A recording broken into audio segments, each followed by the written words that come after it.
अस्सलाम वालेकुम नाज़रीन, सियासत टीवी के प्राइम टाइम में आप सबका तहे से इस्तकबाल है। मैं हूं फरजान अहमद। सबसे पहले पेश है प्राइम टाइम की हेडलाइंस।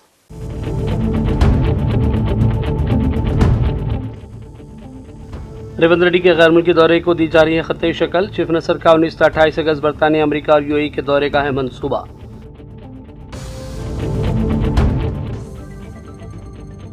तेलंगाना के वजीर सनत डी श्रीधर बाबू ने आज गांधीवन हैदराबाद पहुंचकर अवामी शिकायत की समाअत की। लोगों के मसाइल हल करने मुताल्लिका हुकाम से भी की बातचीत।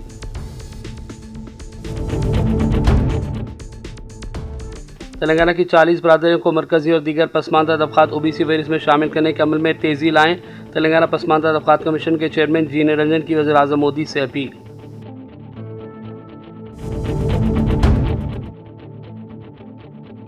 अरुणाचल प्रदेश की सरहद पर चाइना की मुमैना सरगर्मियों के मामले पर मरकजी हुकूमत वजाहत दे। मजलिस के रुकन और रुकन पार्लियामेंट हैदराबाद असद ओवैसी का मुतालबा।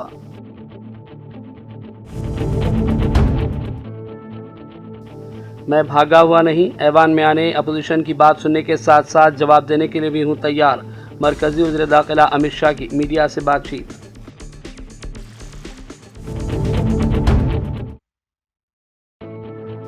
हमें लेक्चर सुनना नहीं, गोली चलाने का हुक्म किसने दिया था? स्टूडेंट्स पर मारपीट की खुली छूट किसने दी? इसका जवाब चाहिए। कांग्रेस के साबिक़ सदर राहुल गांधी का अमित शाह को जवाब।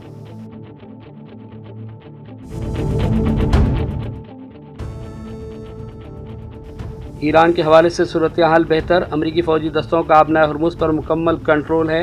अमरीकी सदर ट्रंप के दावे।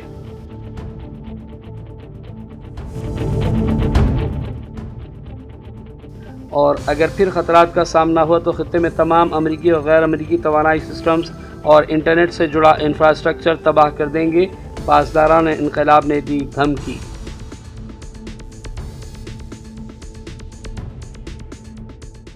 हेडलाइंस आपने देखी और पेश खबरों की तफसीलात शुरुआत करेंगे रियासती खबरों से। चीफ मिनिस्टर रेवंत रेड्डी के बैरूनी दौरे के प्रोग्राम को खतई शक्ल दी जा रही है। तवक्को है कि चीफ मिनिस्टर 3 ममालिक का दौरा करेंगे। इब्तिदा में चीफ मिनिस्टर के 18 अगस्त से दौरे की तैयारियां की गई थी और कहा जा रहा था कि रेवंत रेड्डी बरतानिया, अमरीका, कनाडा और यूएई का दौरा करेंगे। ताहम इतलात के मुताबिक चीफ मिनिस्टर 19 से 28 अगस्त बरतानिया, अमरीका और मुत्तहदा अरब अमारात के दौरे का मनसूबा रखते हैं। दौरे के शेड्यूल को तैयार करने ओहदेदार मसरूफ़ हैं और तीनों ममालिक में सरकर्दा कंपनियों के सरबराहों से मुलाकात का वक्त मुकर करने की कोशिशें जारी हैं। चीफ मिनिस्टर 19 अगस्त से लंदन में मुख्तलिफ प्रोग्राम में शिरकत के साथ अपना दौरा शुरू करेंगे। तेलंगाना में मुख्तलिफ प्रोजेक्ट्स के लिए लंदन के शहरी तरक्की के माहिरीन से ताउन हासिल करने की कोशिश जारी है, जिसमें मूसा नदी तरक्याती प्रोजेक्ट अहमियत का हामिल है। रेवंत रेड्डी का अमरीका और यूएई का दौरा भी अहम बताया जा रहा है। तेलंगाना के वज़ीर सनत डी श्रीधर बाबू ने आज गांधीवन हैदराबाद पहुंचकर अवामी शिकायत की समाअत की। अपने मसाइल को लेकर कांग्रेस के रियासती दफ्तर पहुंचने वाली अवाम से उन्होंने रास्त तौर पर बातचीत की। उनके मसाइल के हल के हवाले से मुताल्लिका हुकाम को तवज्जो दिलाई गई। गांधीवन में अवामी समाअत का प्रोग्राम पाबंदी से मुनक़िद किया जा रहा है, जिसमें रियासती वज़रा और दीगर पार्टी लीडरान भी अवाम के मसाइल की समाअत करते हैं और उनके हल का यकीन दिलाया जाता है। डी श्रीधर बाबू ने मुताल्लिका हुकाम से फ़ोन पर बातचीत करते हुए हिदायत दी कि अवाम के मसाइल को फौरी तौर पर हल करने के लिए तमाम ज़रूरी इक़दामात किए जाएँ। कांग्रेस एमएलसी वेंकट बालमू ने मीडिया से बातचीत की। उन्होंने कहा कि बीजेपी तेलंगाना में इक़्तिदार हासिल करने के ख्वाब देख रही है, जबकि हाल ही में हमने देखा कि मुल्क के नौजवान इस वक्त मोदी और बीजेपी के खिलाफ हैं और दिल्ली का एहतजाज इस बात का एक खुला सबूत है। भारतीय जनता पार्टी के स्टेट प्रेसिडेंट रामचंद्र राव जी दिन में ख्वाब देख रहे कि तेलंगाना में उनकी सरकार हुकूमत में आएगी, जो बिल्कुल गलत है। ऑलरेडी रेवंत जी के सुनामी में भारतीय जनता पार्टी तेलंगाना में वॉश आउट हो चुकी है। आने वाले दिनों में दिल्ली में भी जिस तरीके से स्टूडेंट्स और भारत देश के जनता ये देश से भारतीय जनता पार्टी से विमुक्त देखना चाह रहे, और आने वाले दिनों में राहुल जी के सुनामी में भारतीय जनता पार्टी पूरी तरीके से भारत देश में भी वॉश आउट हो जाएगी और राहुल जी भारत देश के प्रधानमंत्री बनेंगे। क्यों बोलते पिछले 12 साल में जो स्टूडेंट्स को या भारत देश के जनता को जिस तरीके से ये लोग गुमराह किए, जिस तरीके से वादे देके वादे नहीं दिखाए, ये पूरा देश देख रहा है। रामचंद्र राव जी, आप सिर्फ आपके 12 लीडरों को एक जगह बिठा के उनको मिठाई खिला के सब एकजुट हो गए, आने वाले दिनों में हम सरकार में आएंगे, इस तरीके से ख्वाब देखिए मत। आने वाले दिनों में आपके कुर्सी वो 12 में से कोई एक आपके कुर्सी छीन लेगा। आने वाले दिनों में आप खुद भारतीय जनता पार्टी के अध्यक्ष नहीं रहेंगे, ये हकीकत है। और भारत देश के जनता और तेलंगाना जनता को पता है कि भारतीय जनता पार्टी किस तरीके से तेलंगाना को धोखा दिया, और तेलंगाना सेंटिमेंट्स के खिलाफ, इमोशंस के खिलाफ तेलंगाना के बाइफरकेशन को भी इंडिया पाकिस्तान के बाइफरकेशन से आपका एक एमपी ने कंपेयर किया। ये सभी चीजें तेलंगाना जनता रिमेंबर करती है और आने वाले दिनों में आपको इसका सबक भी सिखाएंगे। तेलंगाना पसमानदा तबकात कमीशन के चेयरमैन जी निरंजन ने वज़ीर-ए-आज़म मोदी से अपील की कि तेलंगाना की 40 बरादरियों को मरकजी और दीगर पसमानदा तबकात ओबीसी फहरिस्त में शामिल करने के लिए तेज़ी लाई जाए। उन्होंने इस मामले में तवील ताख़ीर और आइंदा मरदूमशुमारी 2027 के पेश नज़र फौरी कार्रवाई पर जोर दिया। वज़ीर-ए-आज़म को लिखे गए मकतूब में निरंजन ने कहा कि मामला पहले ही 13 अप्रैल 2026 को उनकी तवज्जो में लाया जा चुका है। सिलसिले में पहले पेश करदा दरख्वास्त के बाद मरकजी वज़ारत समाजी इंसाफ को इख्तियारात मुतल्लिक़ा बरादरियों की तफसीलात तलब की। इसके बाद तेलंगाना BC कमीशन ने 18 जुलाई 2026 को 40 बरादरियों की फहरिस्त भी मरकज़ को भेजी है। उन्होंने कहा कि वजारत ने 3 अगस्त को एक ख़त के जरिए बताया कि मरकज़ी और OBC फहरिस्त में बरादरियों को शामिल करने या खारिज करने का अमल आइन के आर्टिकल 342A के तहत रहता है। ताहम ताख़ीर की वजह से इन बरादरियों के अफराद मरकज़ी हुकूमत के तालीमी इदारों में दाखिले और मरकज़ी हुकूमत की मुलाजिमतों में OBC से मुताल्लिक़ मवाक़िफ़ से महरूम हैं। निरंजन ने मोदी से अपील की कि वो फौरी मुदाखलत करें और शमूलियत के अमल को जल्द मुकम्मल कराने को यकीनी बनाया जाए ताकि समाज के सब अफराद को मसावी मौक़े मिल सकें। बांसवाड़ा के रुकन असम्बली और साबिक़ स्पीकर और साबिक़ वज़ीर पूछाराम श्रीनिवास रेड्डी ने साबिक़ चीफ मिनिस्टर KCR से अपने दरीना ताल्लुकात का हवाला दिया। कांग्रेस हुकूमत की जानिब से तरक्याती फ़ंड की अदम फराहमी और वज़रा और चीफ मिनिस्टर से नुमाइंदगी के बावजूद मसाइल हल न होने पर नाराज़गी ज़ाहिर की और रियासत की सियासत में एक नई बहस छेड़ी है। कामारेड्डी ज़िला में पूछाराम श्रीनिवास ने कहा कि उन्होंने किसी ओहदे, दौलत या ज़ाती मफाद के लिए पार्टी नहीं बदली, बल्कि बांसवाड़ा हल्के की तरक्की और ज़ेर इत्तेवा तरक्याती कामों की तकमील के मकसद से फैसला किया। उन्होंने कहा कि कांग्रेस का खंडवा नहीं उड़ा बल्कि सिर्फ कौमी परचम उड़ा है। पूछाराम ने बताया कि तरक्याती कामों के सिलसिले में 12 नुमाइंदगी की गई, लेकिन कांग्रेस हुकूमत में मसाइल हल नहीं हो सके हैं। कमिश्नर ग्रेटर हैदराबाद RV किन्नर ने कहा कि SIR का अमल मुकम्मल कर लिया गया था। हम 17 अगस्त को ड्राफ्ट वोटर लिस्ट सामने आने के बाद ही तफसीलात का पता चल सकेगा। उन्होंने कहा कि जिनका नाम शामिल न हुआ है तो ऐसे शहरियों को वोटर फहरिस्त में अपना नाम शामिल करवाने के लिए दरख्वास्त देने का मौका फराहम किया जाएगा। In Hyderabad district, SIR process is completed. House enumeration is completed and enumeration form is all collected and digitized. Almost out of 47 lakhs votes, 19 lakhs votes we couldn't able to collect. Remaining have been digitized and this one. And now we are going for the next phase. We are going to publish the draft on 17th. After draft, we'll issue notices based on the discrepancies. So entire process is started right now. Major house to house process is completed. Now the ARO will take the other process. Thank you. BJP की जानिब से हर घर तिरंगा मुहिम के तहत तिरंगा लहराया जा रहा है। यौम आज़ादी के मौके पर हमवतनों को बुलवतनी और कौमी इत्तेहाद का पैगाम दिया गया। इसी सिलसिले के तहत चार मीनार पर बीजेपी तेलंगाना के सदर रामचंद्र राव ने तिरंगा रैली का इनेकाद अमल में लाया। बाइक पर सवार बीजेपी कारकुन तिरंगा लहराते स्क्रीन पर देखे जा सकते हैं। हैदराबाद के रुकन पार्लियामेंट असद ओवैसी ने अरुणाचल प्रदेश की सरहद पर चाइना की उमरा सरगर्मियों के मामले पर मरकजी हुकूमत से वजाहत मांगी। ओवैसी ने एक्स पर लिखा कि मोदी हुकूमत को अरुणाचल प्रदेश की सरहद पर जो कुछ हो रहा है उस पर वजाहत करने सामने आना चाहिए। अब तक फराहम करदा मालूमात नाकाफ़ी है और ऐसा लगता है कि असल सूरत हाल को धुंधला देने के लिए दी गई। उन्होंने ये भी कहा कि गर्चीनी अफवाज हमारी सरजमीन में दाखिल हुई हैं और हमारे गश्ती दस्तों को इन इलाकों तक जाने से रोका जहाँ वो पहले गश्त करते थे, तो हुकूमत को जवाब देना चाहिए। एक दूसरी पोस्ट में ओवैसी ने डोकलाम और लद्दाख के साबिक़ा वाक़यात का हवाला दिया और कहा कि वो दोबारा ऐसी सूरत हाल देखना नहीं चाहते। ये बात दिल दहलाने वाली है कि प्राइवेट अस्पतालों में काम करने वाली नर्सों के पास खुद हेल्थ इंश्योरेंस नहीं है। प्राइवेट अस्पतालों की इंतजामिया बड़े पैमाने पर आवाम से भारी रकूमात लेती है। इसके बावजूद अस्पतालों में काम करने वाला अमला परेशानियों का सामना करता है। TRS की सरबराह के कविता ने यह बयान दिया। उन्होंने कहा कि नर्सों के पास हेल्थ इंश्योरेंस नहीं है। हुकूमत को इस मामले पर फौरी तवज्जो देना चाहिए और प्राइवेट अस्पतालों की इंतजामिया से बात करते हुए इनके मसाइल हल किए जाएँ। జై తెలంగాణ తెలంగాణ రాష్ట్రంలో ఒక పక్క ప్రభుత్వ హాస్పిటళ్లలో వైద్యం అందక ఇబ్బంది పడుతున్నటువంటి పేదవాళ్ళు ప్రైవేట్ హాస్పిటల్స్కి వెళ్తూ ఉన్నారు. మరి ఆ ప్రైవేట్ హాస్పిటల్స్లో సేవ చేస్తున్నారు, ఖచ్చితంగా వైద్యం అందుతుంది, కానీ ఎక్కువ డబ్బులు పేద ప్రజల దగ్గర ఒక పక్క తీసుకుంటున్నారు. అయితే తీసుకుంటున్నటువంటి డబ్బులు మరి హాస్పిటల్లో పనిచేసేటటువంటి నర్సులకు కానీ స్టాఫ్కి కానీ రాకుండా కేవలం యాజమాన్యానికే పెద్ద మొత్తంలో వెళ్ళడం అన్నది కొంచెం విచారించాల్సినటువంటి అంశం. అన్నిటికన్నా ఎక్కువ ఏంటంటే నర్సెస్లో ఏ హాస్పిటల్లో అయితే వాళ్ళు పనిచేస్తారో ఒకవేళ ఏ చిన్న జబ్బు వచ్చినా కనీసం వాళ్ళకు కూడా ఇన్సూరెన్స్ లేనటువంటి పరిస్థితి, వాళ్ళకు కూడా ఆయా హాస్పిటల్స్లో ఫ్రీగా వైద్య సదుపాయం లేనటువంటి పరిస్థితి కనబడుతూ ఉంది. చాలీచాలని జీతాలతో 10 మందికి సేవ చేసేటటువంటి ఈ నర్సులు కూడా మళ్ళీ వాళ్ళకేమైనా ఇబ్బంది వస్తే వాళ్ళు కూడా అదే హాస్పిటల్లో డబ్బులు కట్టి వైద్యం చేయించుకోవాలి, వాళ్ళ కుటుంబ సభ్యులకు ఏమైనా కూడా ఇబ్బంది.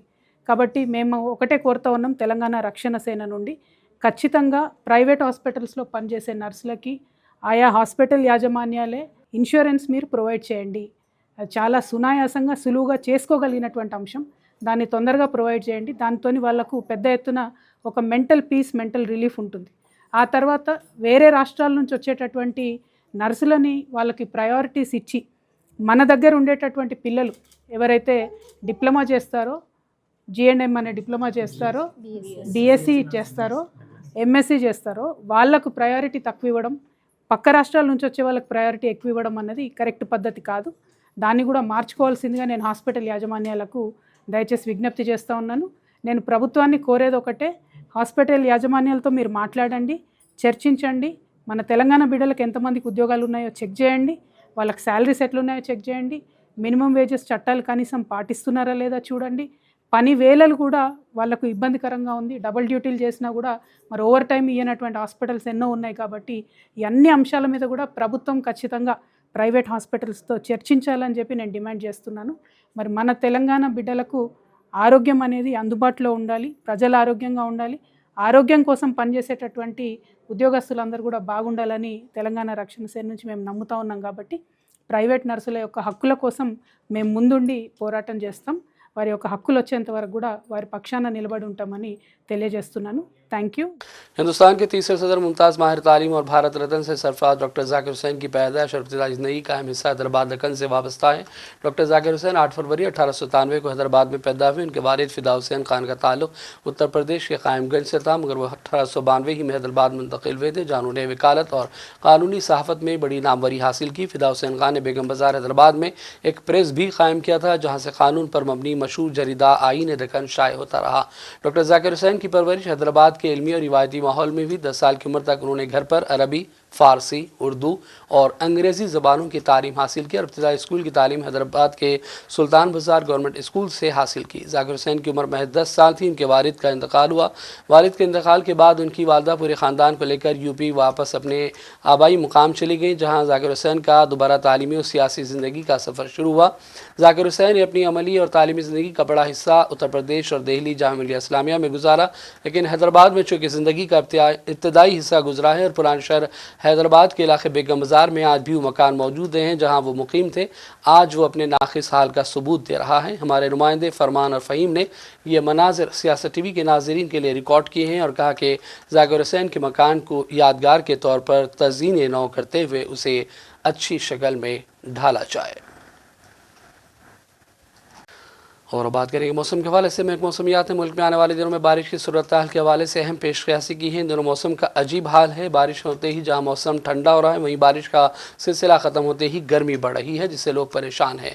महकमा मौसमियात ने वाज़ेह किया कि मजबूत होते हुए एल नीनो के असरात के बायस आइंदा 2 हफ्तों के दौरान मगरबी, वस्ती और जनूबी हिंदुस्तान में बारिश में नुमायाँ कमी का अंदेशा है। महकमा मौसमियात के मुताबिक मुल्क भर में मामूल से लगभग 12% कम बारिश का अंदेशा है। बारिश में कमी के साथ आने वाले दिनों में दिन के दर्ज हरारत में इजाफा मुतवक्को है, जिससे ज़रूरी शोबे पर असर पड़ सकता है। किसान पहले ही परेशान है।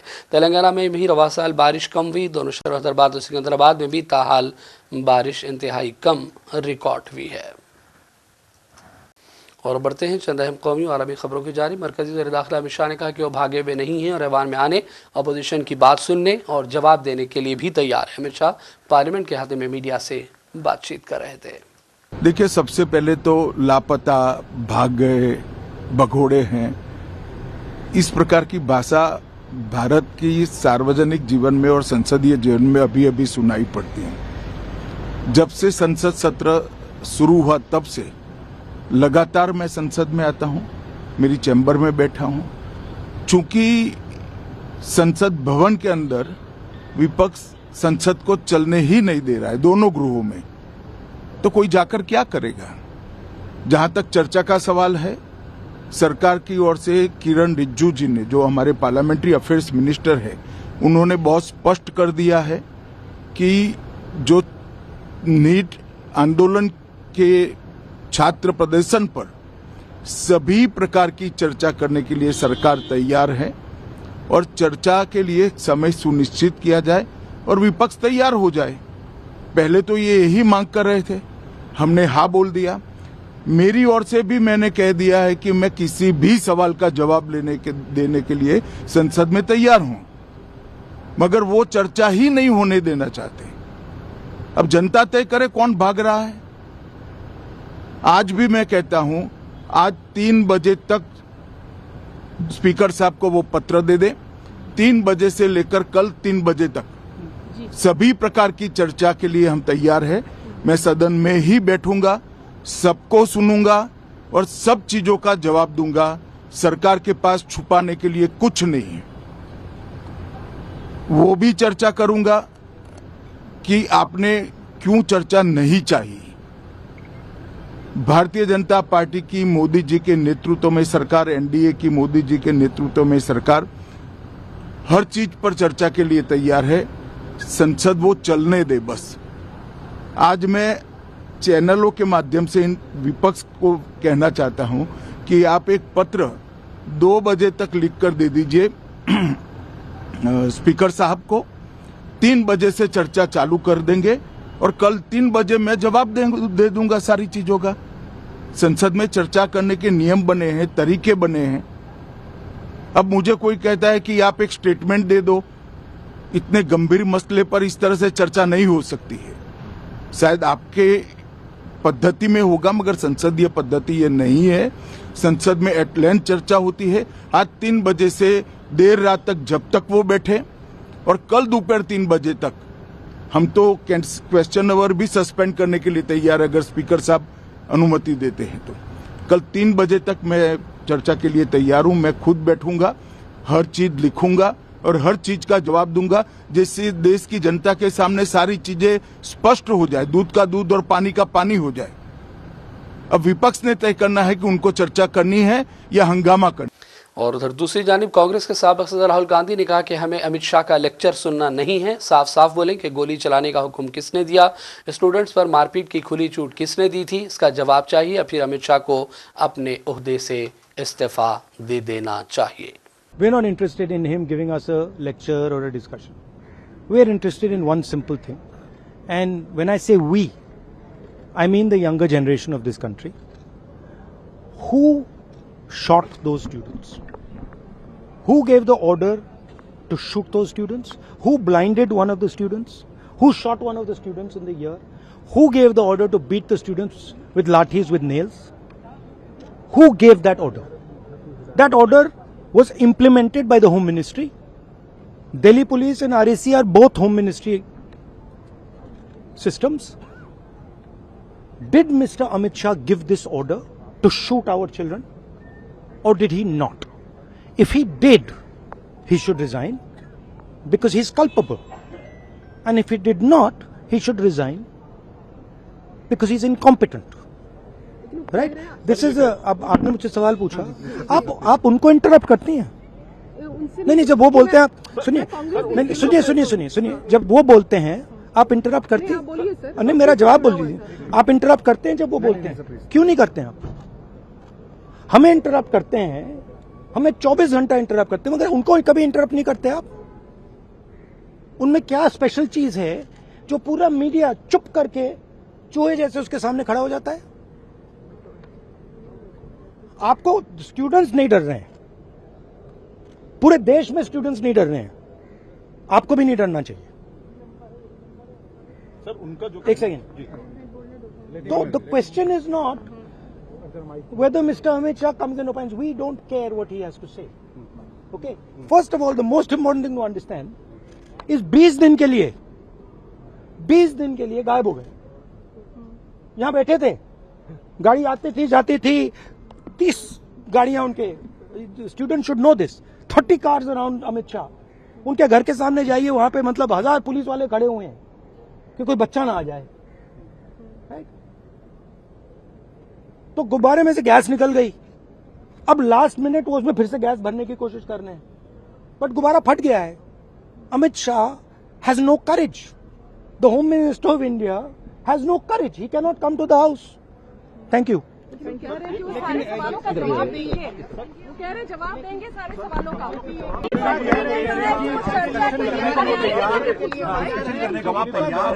अपोजिशन अपना स्टैंड क्लियर करे।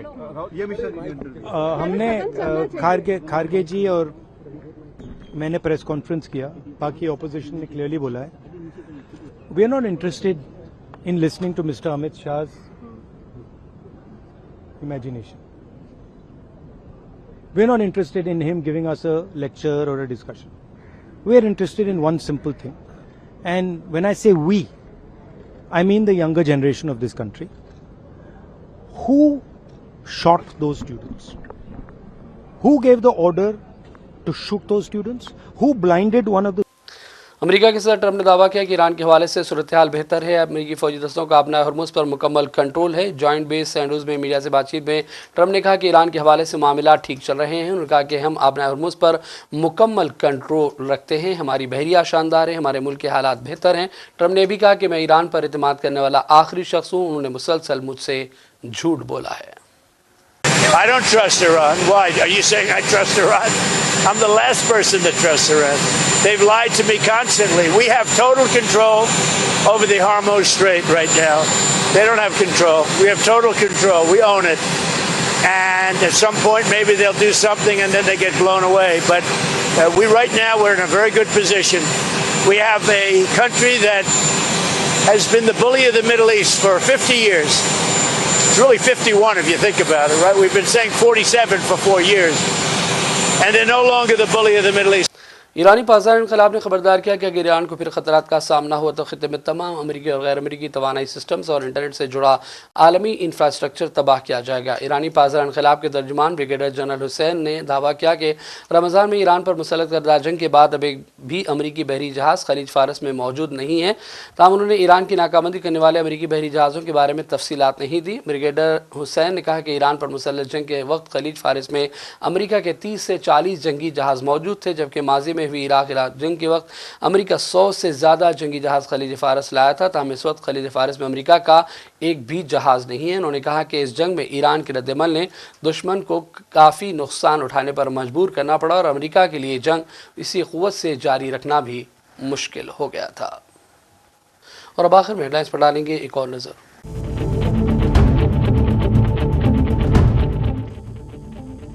रेवंत रेड्डी के गैर मुल्की दौरे को दी जा रही है खत्ते शक्ल। चीफ मिनिस्टर का 19 से 28 अगस्त बरतानिया, अमेरिका और यूएई के दौरे का है मंसूबा।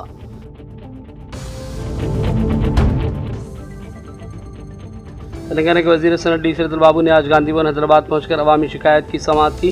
लोगों के मसाइल हल करने मुतालिका हुकाम से भी की बातचीत।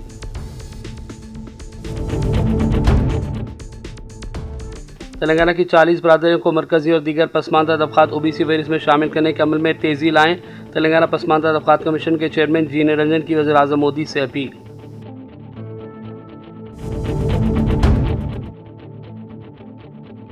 अरुणाचल प्रदेश की सरहद पर चाइना की मुमैना सरगर्मियों के मामले पर मरकजी हुकूमत वजाहत दे। मजलिस के रुकन और रुकन पार्लियामेंट हैदराबाद असद ओवैसी का मुतालबा।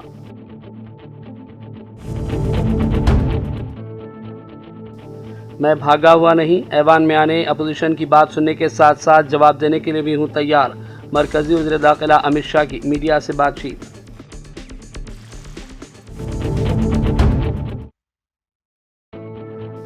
हमें लेक्चर सुनना नहीं, गोली चलाने का हुक्म किसने दिया था? स्टूडेंट्स पर मारपीट की खुली छूट किसने दी? इसका जवाब चाहिए। कांग्रेस के साबिक़ सदर राहुल गांधी का अमित शाह को जवाब।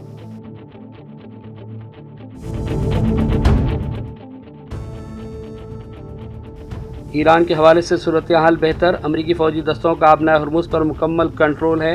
अमरीकी सदर ट्रंप के दावे।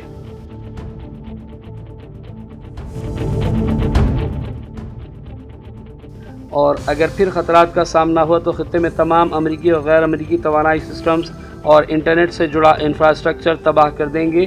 पासदारान इनकलाब ने दी धमकी।